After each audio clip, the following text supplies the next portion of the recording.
back to the Berg Podcast. Thanks for joining us today. With me today is Dan. Hey, everybody. And Ford. Hey, how's it going? And we are revisiting Right Away and All at Once. So about a year ago, we spent a couple months digging through the book Right Away and All at Once. And we said when we were reading it that we weren't going to let it go another 5 years before we talked about it again, right? Something like that. Yeah. So we only waited like 14 months, not 60 months. Yeah.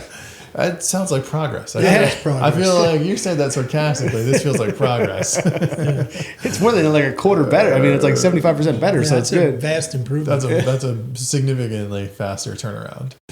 But we thought it'd be a good time to revisit it, talk about a little bit about what's going on and how we've used it, how we've not used it, etc. And Dan, obviously, you did a ton of work right after and while we were reading the book, developing kind of some immediate and some long-term rocks, and thinking about like what were the levers you could pull kind of right away, specifically inside of Berg Construction, and holistically we thought about it a little bit differently in some other places, but it's probably safe to unprompted review or revisit of. We did as much research on this as we did the original one, so that's good. Maybe less in this one, quite honestly. I don't see Dan with the deer in the headlight looks much when we mentioned it to him, and he was like, "Oh, come on, what? I need to give you shit. Told me about this for next week's podcast." You could have told me for next week's podcast. I got dunk on it. Ready, give me a 7-day lead. Give me a day. Can you just give me an hour? One day? Yeah. It's like our meetings with Nino. As long as we knew when the meeting was happening, we got 24 block off the hour beforehand because we got some work to do. I was unprepared. I think we did a really good job this time.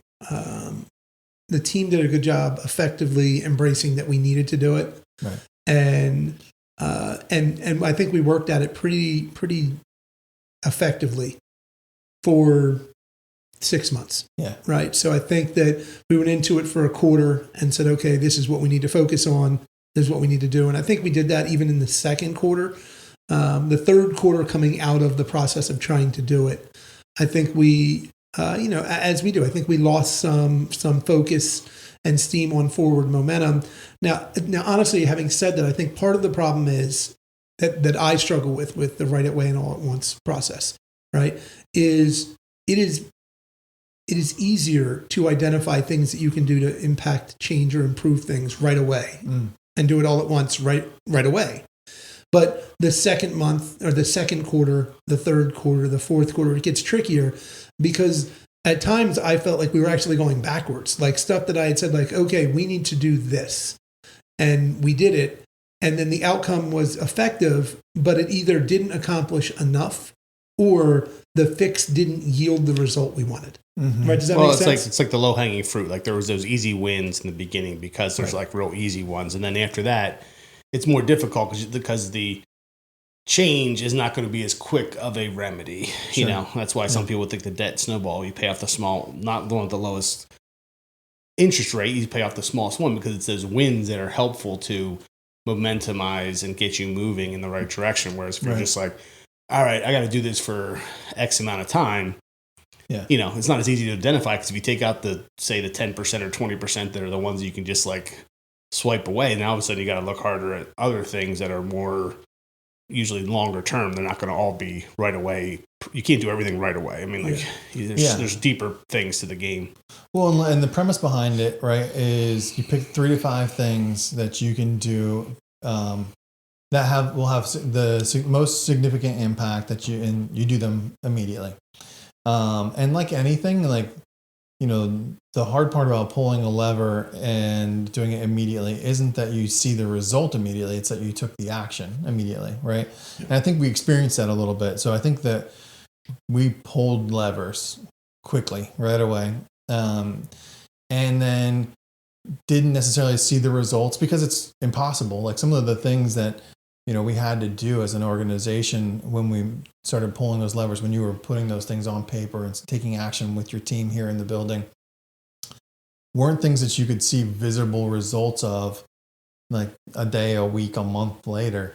And I think to some extent, like that became in and of itself a different issue. Like the lead time on some of the things. So you think about like a normal bidding cycle. Some of the things that we had to do, where we had to, we said simple things, right? Like simple in principle. Don't do things that lose money, right? The problem is you pull that lever, you identify what those things are, and you pull those levers immediately. Some of those things can't stop immediately. You can't, you've got to see some of the things through. Like just the nature of our business, we're contractually obligated to some things, et cetera. And it's not an either or, right? Like, when you take that specific item, stop doing things that lose money. Yeah. That's fine. We can immediately stop bidding work that we have identified this is not a place that we're going to do well at historically, so we're not going to do it anymore right now. That's fine. But then what do we bid if there's nothing else available cyclically to your point? So just because I know I'm not going to bid something, I still have to, we need other work. Sure. And then you need the work to go. So that's one problem I had with it. The other problem I think I had with it is, for me, the book is very, you pull this lever, change is the goal, right? Yeah. You're trying to identify what needs to be fixed and change it. Mm-hmm. But just because you change it does not mean you get the outcome you wanted. It's not a if-then statement. It's almost more like it's not a slot machine. But there is a similarity where it's like one of the books, and we joked about this in the middle of the process. It's like one of the books you read as a kid when you're like, if you like this idea, go to page 10. If you like this one, go to 12. But you don't know where you're going until you do it. And then you do it and you're like, okay, now here's where I am. Right. Now let's reassess. Was that lever that we pulled, do we need to pull another lever? Because we understand the result that we want. Right. Or the change that we're trying to impact. But there's a difference between getting change and arriving at the result you want. Yeah. And I think that's what became difficult, is we made some changes and we were like, okay, this is the change we're going to make. And we made that change, and it created change, and it created delta. And I would argue that it improved things. But then we looked at it and did it go far enough, or did it work, right? For me, there's really only the two questions. It's if it worked, it worked. But if it worked, did it get the result we want? Mm-hmm. And in some cases, it did not. And Sure. we had to look further and say, like, okay, actually, we're going to need to pull another lever.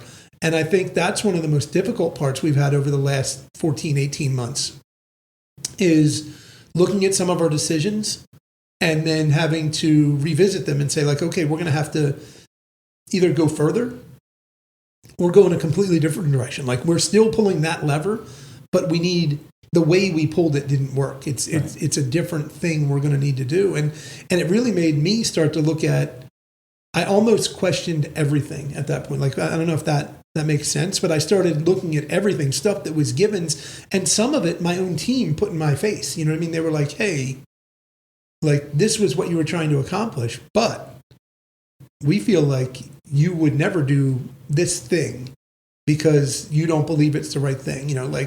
We got into the sacred cow situation. And I experienced that both with people and clients and work and areas where people said to me, like, you're not looking at it to pull that lever. Like, you're refusing. You're saying you're not pulling that specific lever, but maybe it needs to be pulled. And we had to look at that and decide if that was, was it viable? Was it worth the risk? Was I right? Was I wrong? It's not an easy process to go through. Well, one thing we've talked about multiple times with this book is it's reflectionary. So the stories that are in it that show vast improvement, don't know that everything happened exactly the way that they said. And the secondary piece was that most of the places that he was using this at, he was a outsider coming in. And so there was that ability to have a clean slate with an existing thing. Like, he wasn't tied to anything because he was brought in basically as the change agent without having to have any of that existing stuff. So sometimes there's some things that have to be partially pulled or adjusted and pulled, because there is certain things that, there shouldn't be anything sacred cow scenario, but there is certain things that are tied to the company's culture that have to be, they can be corrected or tweaked, but they can't just magically disappear one day. Sure. I mean, and to both of your points, like,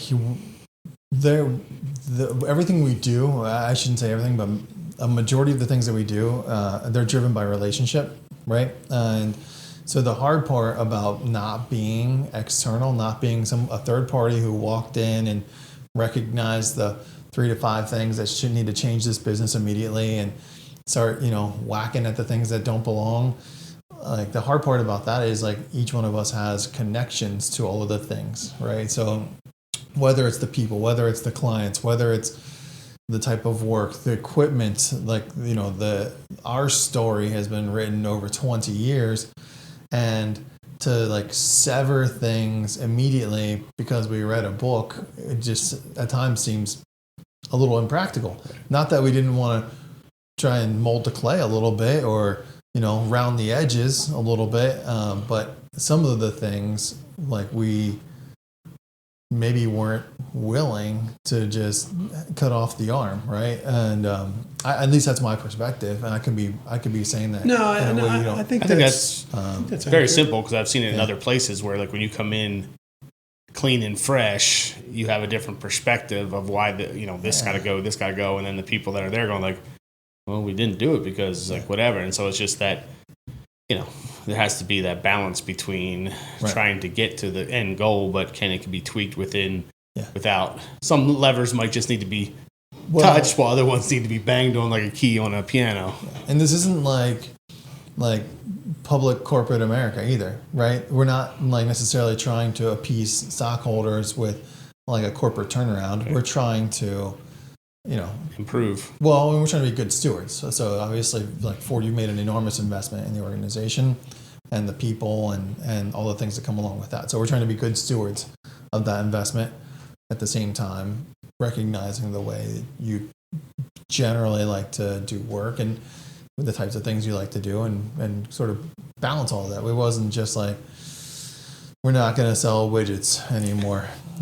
So stop selling widgets and start selling a different type of product. Sell cardboard boxes. The other thing, that makes sense. And I agree with that. I think that definitely factors into how I approach it when we looked at it. The other piece of it, Brian, going right along with that, when you said about not being a publicly traded company, is that I think we have to be mindful of what we're trying to do. And the first time we tried to do this, we were in a wildly different situation than the second. You know what I mean? In other words, the first time we tried to do this, I think we were in a really good spot to do it. Like, and I don't want to get into the mechanics and the finances and everything of why, but I think we were in a good spot to say we are operating really well, but we're failing on some things. And if we just do them better, we can be better. Yeah. Whereas I think when I had to take a hard look at it this time, it was, okay, we have done really well, but we've made some mistakes, and those mistakes have to be absorbed, and we don't have the flexibility that a publicly traded company has realistically from a finance standpoint and from a restructure standpoint. You know what I mean? We can't just... I can't like take a sledgehammer to Berg and just break it and say like, okay, we're going to chop it into pieces and we're going to put it back together, and this is what it's going to be. Like, Berg is supposed to be a certain thing. It is supposed to be a family-run company. It's supposed to be all these things. So you're trying to fix something that you really can't wholesale disassemble. You know what I mean? You just have to. And then I think the thing that really I struggled with was I also couldn't. We had this, by the definition of who we say we're going to be, we had to see through the problems, right? Like we had to get to the finish line on all the things that were dragging us down as we tried to fix it. So even as I saw us succeeding by a number of measures, the successes weren't really enough to outweigh the drag that existed before we ever made the changes. It was better, right, but it didn't fix the problem. And we continued to struggle with that for months, where you and I would talk, and I would say, Brian, everything looks good. If I could just get out of the way of like the tidal weight, if I could get the avalanche that's behind me out of the way, we're fine. But unfortunately, I can't even tell you really when the avalanche is going to stop until we're done the work. Because I can't fix the mistakes that have already occurred. All I can try and do is be more proactive in everything we're doing so that this doesn't happen again. And so I think that was part of what really made it more difficult as we got into it, was that I wanted to be able to show you and Ford the result of the change.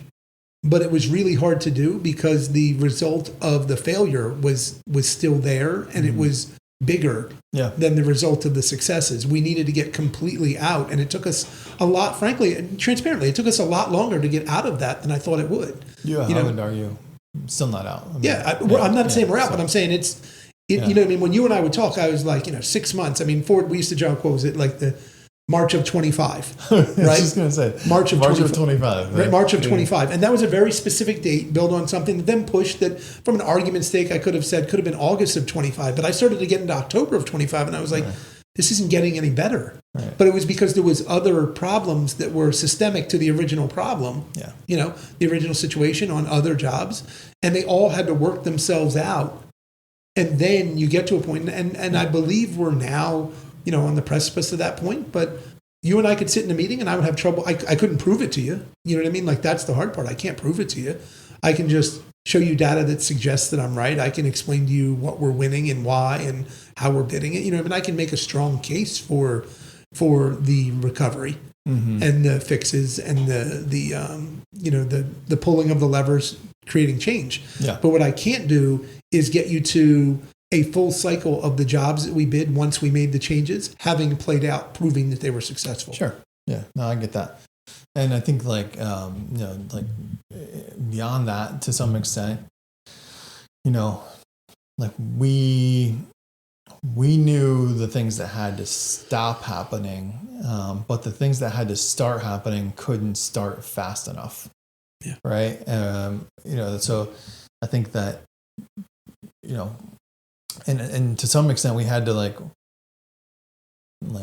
survive out the things that had to stop, knowing that we had to start doing other things, but just not having necessarily the resources, the capacity. And in our business, you you can't pivot on a dime. Like, that's just the reality of it. Like, there's, jobs are 12 to 18 months long. Like, you can't just magically one day go, all right, we're going in a new direction. It has to, Sure. it has to kind of take that snake effect until you can get it closer to it. And the other thing along those lines of what both of you are saying is that what I couldn't do was when we started to realize that we wanted more work would be better, right? Well, it had to be work with people we know, in places we know, doing things we know. So, and we had won a lot of that work.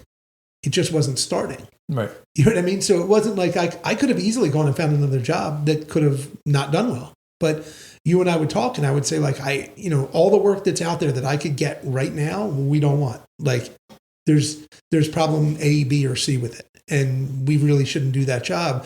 And so that was a scary place to operate from, in the sense that every bone in your body as an estimator and as a manager of the jobs and of the company wanted to say, go get more work. That's the answer. But the work that could be gotten was not work I should get. So you had to look at it and say, like, okay, is it better to just try and figure out how we manage the work we have and get to the point where these jobs that are online but not starting start? Or do we keep, and we sort of tried to walk a line between the two to find work. The work is still the answer. Like, we have to be working. It's always been the answer, Yeah. And Brian and I always talk about that. I say, like top line fixes all of this. In other words, and it doesn't, because you have to be profitable. But in other words, the reality is, if we believe that we pulled the levers correctly and we believe we are putting out good estimates to good clients for good work, then we should make money. So then the answer becomes top line. But to some point, top line is a driver. And I think that's what we're starting to really realize internally as a team, is that it's almost like when you have they have the what do you call it? The thermometers, when they're trying to like raise money and it has the thermometer. It's almost like top line gets you to the floor. Then bottom line is really important to get you to the ceiling. You know what I mean? In other words, so you need top line revenue of a certain value to generate income to make the thing work. Sure. Yeah. Then you need to make really good bottom line. Now, I'm not suggesting you can lose money on the initial top line. I'm just saying you could be really profitable with any company, but if you don't do enough of the work profitably, you're still not going to make any money. Right. There is a minimum based on the existing structure. Yeah, right. Exactly. And I think that was like almost the shifting point with the clutch that we were really struggling with, is we were getting the work we wanted. We just couldn't get enough of it to go as fast as we wanted to. And part of that, as you said, was our crews were already over allocated doing work we didn't want to do but had to finish. Right. And then part of it was availability, that we couldn't start the work we wanted. Yeah. It'll be interesting to see because, I mean, that's another one where, you know, Mr. Herb told us about that thing, right? And we all looked at him like he was crazy. And again, he was telling it to us from a hindsight perspective. But I can just imagine his team when he would come in and say that to them when they're doing, you know, like it's a mind shift. It's a, well, okay, we have this great group of customers, but this great group of customers isn't busy right now. They're not doing anything. So how do you, like, you know, there's just that weird scenario where it's like, this is the best customer we ever had. They don't have any work for themselves. So that kind of, you know, it's a trickle down effect. We're a subcontractor. We're not the prime. So, you know, trying to broaden that customer base, but maybe it's just being more selective of, because you always have to broaden it because, you know, customers come, customers go. You know, we had some jobs in the last that the customer was right, the job was right, and we thought we had like a great opportunity at it. But then somebody else just came in and just knocked everybody's socks off. And it was like, good for them. I mean, they maybe found something different or. Yeah. So Ford has a better attitude or he's further from it. It's not good for them. It is the job, especially specifically the one he's talking about. And some of the people who listen to the podcast will know. You know what I mean? That job, this business does get dirty sometimes. Yeah. And that was dirty because that one, the owner never even owns that property if it isn't for the work that we did. And then we and the GC got snaked by the owner, by another GC and another heavy civil contractor. And they got a job that would have never existed had it not been for all the free legwork that everybody did with an understanding. And it wasn't a big number that they got snaked on, which is what really makes it difficult. And there was no opportunity. Like, if there's one thing I believe in this business that needs to come back, it's trust. Mm-hmm. It's the personal relationships that used to exist years ago. You know what I mean? And if we do something for nothing to facilitate you being able to do a job, I think it's fair in the private sector that you say, hey, you did a great job. I really appreciate that. But company H came in and gave me a better number and they beat you by 10%. Can you get to the number? It's not a conversation we want to have based on what we want to talk about, right? But at least give me the opportunity to decide, is it worth it for me to do it at a cut rate to be able to do it? And in that scenario, nobody was even afforded that opportunity. You know what I mean? We were believed we'd have that opportunity and it never didn't come to fruition. And that's, for me, that's aggravating because that's again like a sub thing because we trust that customer, but that customer's customer, we don't know them, right? We don't know. So it's like that. There's just so many layers of that, how it goes in that scenario. Or like there's a customer we had years ago and like they still coming around every once in a while, but then they're not communicating. And they used to communicate. I was communicating with them. They used to talk. I don't know if their policies change. I don't know what the scenario is, but all of a sudden, like, we get dead air when we submit to them and you're like, I used to like talk to them like weekly and like, you know, negotiate whatever, or, you know, it was just kind of more of like, we knew who our competitors were with them. And it was more like, oh, Johnny got the other one here. You can have this one. Like, that was just the way they operated. And now it's a completely different animal. They grew, they did some different things. So they're kind of doing things differently. And it's just like, okay. Like, okay, we had a trust level, we had a way of interacting, and that way of interacting changed on us, and we weren't aware that it was changing. Right. Yeah. You know, the other thing, Ford, that I've had to, the right away and all at once that I really looked at was, quite honestly, in it, when I pulled some of the levers and we made decisions on what we were going to do as a team, I kept ignoring that I could potentially be the answer to some of the pieces. And I feel like when we got to one of the end spots where we were like, okay, this is what we're going to do. And some people said to me, do you think that's a good idea for you to do that again? And how are you going to do that? And Brian and I talked, honestly, and Brian was like, I sort of felt like this could have been the answer the whole time. That like, you needed to do this.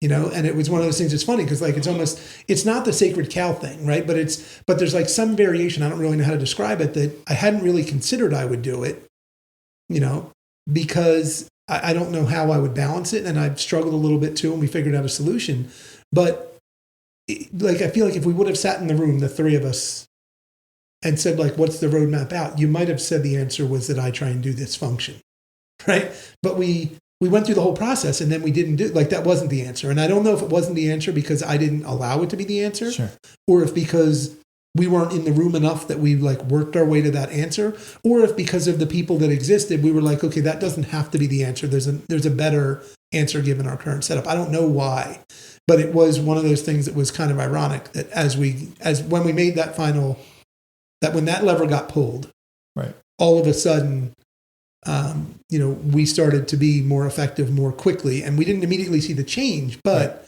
it was definitely a change. Yeah. Well, and I think, I remember the conversation that you're referring to. And I think that, like,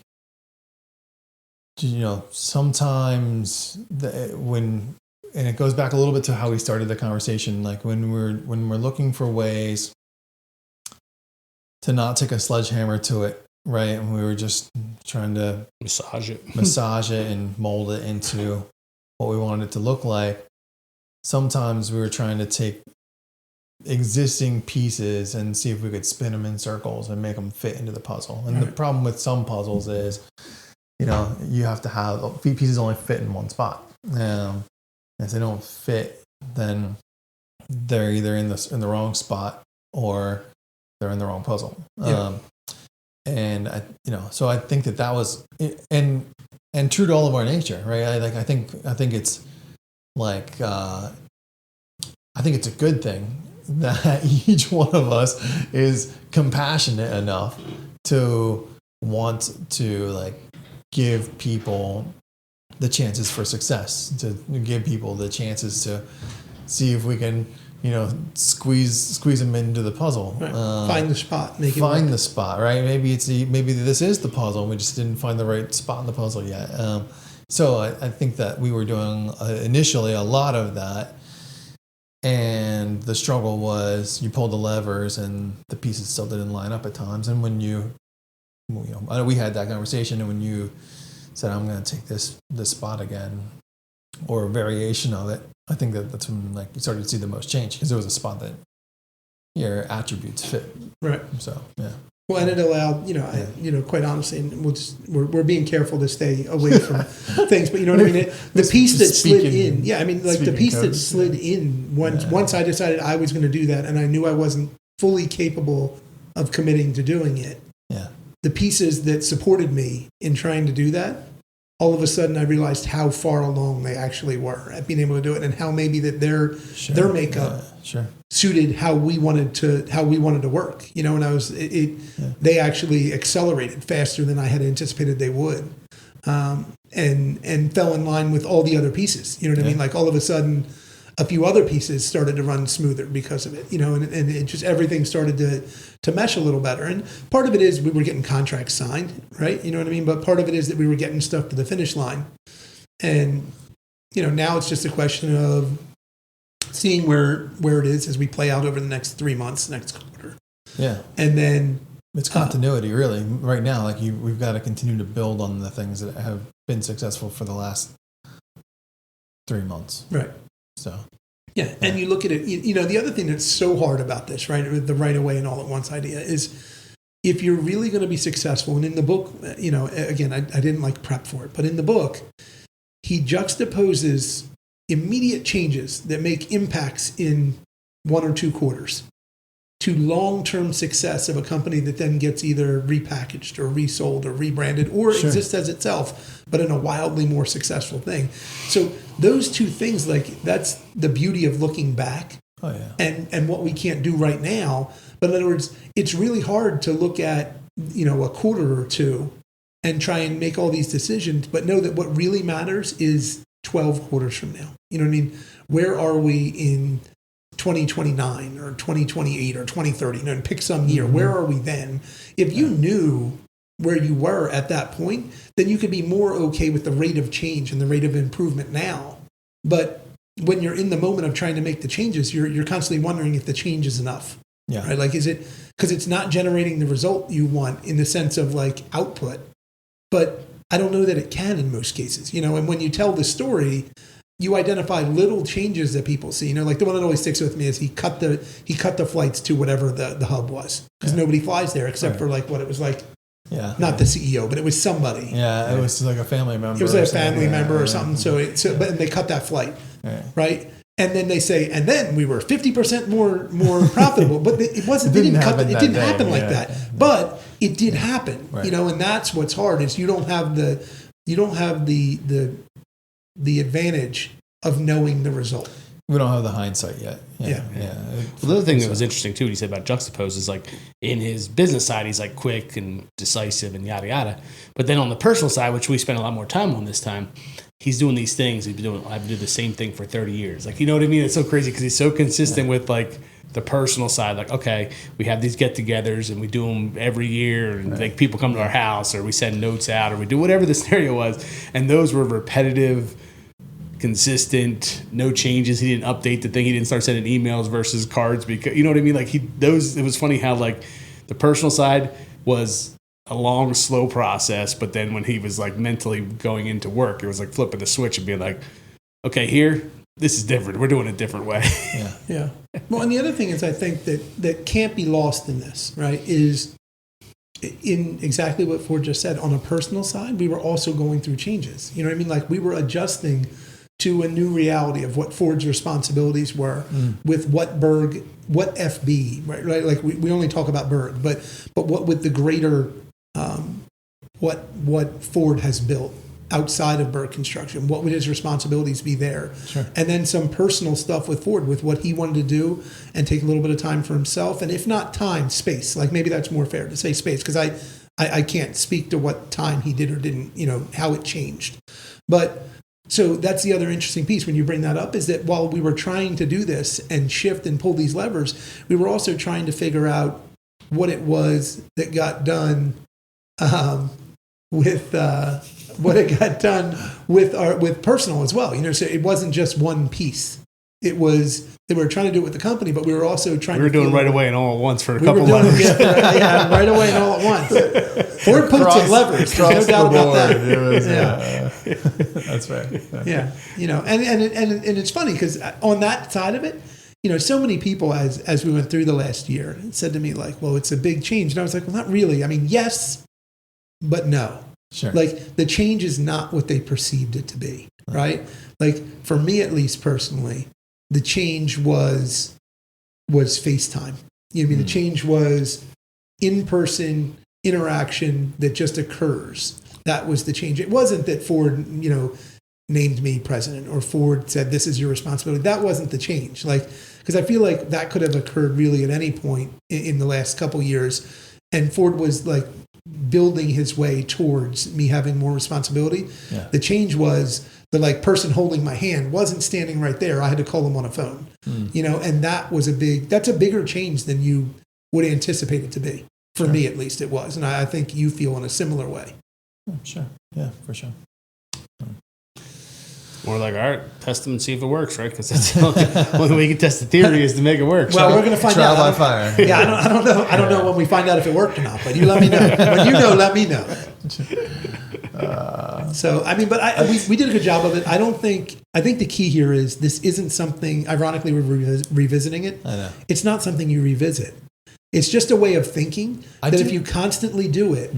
Right, then I'm not saying you don't revisit it, but like what I mean is but you can't. What you can't do is say I'm going to pull these levers, and then we'll talk about it in 12 months. Oh yeah, we'll revisit it. Like you have to work at it the whole time, and then step back and say, okay, where are we, and let's do it again. Sure. Right? You have to readjust the levers because the levers because you might have grabbed the wrong one, but that's like sometimes it's better to grab the wrong one than to grab none. And that is the point of the book. It's better to try and identify what has to change and do something than it is to just do nothing. Yeah, and we did that. I agree. Yeah, and I think that like I would almost say like it's measured results over time, but you want to revisit the levers more frequently. Yes. So I think like. And then decide, is a quarter enough to know if I'm seeing the result I need or not, or do I need to push the lever harder, or to pull a different lever? Yeah, yep. I agree. I think there's probably levers that like I was just thinking about like with the straws or some type of like thing where it's like short levers. Okay, those can be revisited quicker because you're going to see a result. And there's certain levers like you're moving it. Yeah. But you know that you're only be able to move it an inch on the other end, so it's going to take a long time for it to get there. Whereas, you know what I mean? Like there's kind of like different things you're doing. Some show immediate, some don't. And I think the bigger challenge is, with keep doing it is that, okay, maybe those other levers get shorter because they get closer to the point where they need to be adjusted, or maybe you realize that lever doesn't need to be moved and you got to go change and hit a different one because you can't keep that one isn't, moving in the It's direction not you want moving to. the mark the way you expected it Right. to. Yeah, I agree. So, But then the also thing is, with continuity and with people and with processes, like sometimes you have to let them work a little bit because you can't just, we always joke about, but back in the day when I was in that group and like, I worked hard against it, but like you'd go get a speaker and they'd like psych you up like, oh, this is the best way to do things. And like, we always joked there was other people in the group that would go back and like their team would hate the day after those meetings because they would come back. We're changing everything. Like every month they were trying to change everything that they did because they heard some new technique or a new policy or a new idea. It's like, you can't work that way. Cause they're like come back on like, all right, the third Thursday of the month when we come in, we're going to like reinvent the wheel again. And it's just, that's not a reality of a good way to, because people value good consistency. Like, continuity is big to people across the board. It's not something you can just magically like keep adjusting. I mean, you have to keep changing. That's simple, but you don't have to be, doesn't have to be keep turning right and left every 10 seconds either. No, that's fair. I agree. Yeah. Yeah, that's good. That's a good talk. It's probably a good place to wrap it up, I think. And I feel like we almost should have this on like our calendar. Like every 6 months, we do actually kind of do like a little revisit, and then you will be. Then we'll try not to catch you off guard. That's right. When you walk in. Today we're going to talk about. He's like, I'm never not putting up a topic again. You know me. I love to go off the cuff. This one's tricky because it's hard to talk about. It's hard to walk a line of talking about specifics without being specific. Sure. Because of our business, I'm not going to talk about certain things. Right. But also, when you're talking about the levers that I pulled, I remember some of them, but I have to like work through it. Like if I could have just looked at the 3 sheets, or 4 sheets, whatever it was for the quarters and the months, and just look at it and say, okay, yeah, that's what I did. Because, at this point, some of them I don't recall them from the top of my head. I have to like work backwards to what was the original. Like right now, I can't tell you what the original 3 to 5 things I said, this is what we have to do. I mean, I know one of them was stop doing things that lose money. Right. I know that one. So it'd be interesting too, like we were talking about this, but not to drag it on, but like, okay, here's my original 5, 2 immediate success, 2 are in process, and 1 we had to change because it wasn't what we thought. You know what I mean? Like almost like keep a score of them just because like, okay, we had to change that one. So there's a new one on here. And then, you know what I mean? Because you can't keep them all the same forever. Right. No. Unless we just didn't do the homework for Nina, and then we just had the same rocks for the next, next week. Just keep printing out the same form. We're working on that. We'll get back to you. And I mean, and truthfully, in a sense, like that's the way I know that we did it. Did it pretty effectively is because I know that I have at least 3 quarters. I don't know that I have all 4. I think the 4th one I feel like I slipped and didn't do it. But we talked about it. I just didn't full on, create the sheet with the rocks and here's the goals and here's the levers. And it did work us through a number of things to get us to where we thought we wanted to be. Now the question is just, what do we do next? And it's something we talked about in one of our huddles. I want to say a couple of weeks ago. We talked about it and I said, hey, we're going to need to look at this just to sort of gauge where we are. But I really wanted to, in my own head, I wanted to be in a slightly different spot. I wanted all the jobs to have started. Sure. Really is what I wanted. I wanted 100% full bore, running as lean as we possibly could. And now let's look at it and see, like, what do we think? What can we do? So, it's probably in the next month or so when that's really going to be the spot we're in. Yeah. And then before you know it, we'll be closing out the fiscal year. Yeah, we'll be closing out the fiscal year again. Yeah. It's crazy. Scary. Quite the cycle. All right. That's a good place to wrap it up. That is a good place to wrap it up. No more. We're not going to talk about this anymore today. Thanks for joining us today, folks. We hope you got something from this, and we hope you come back for another episode.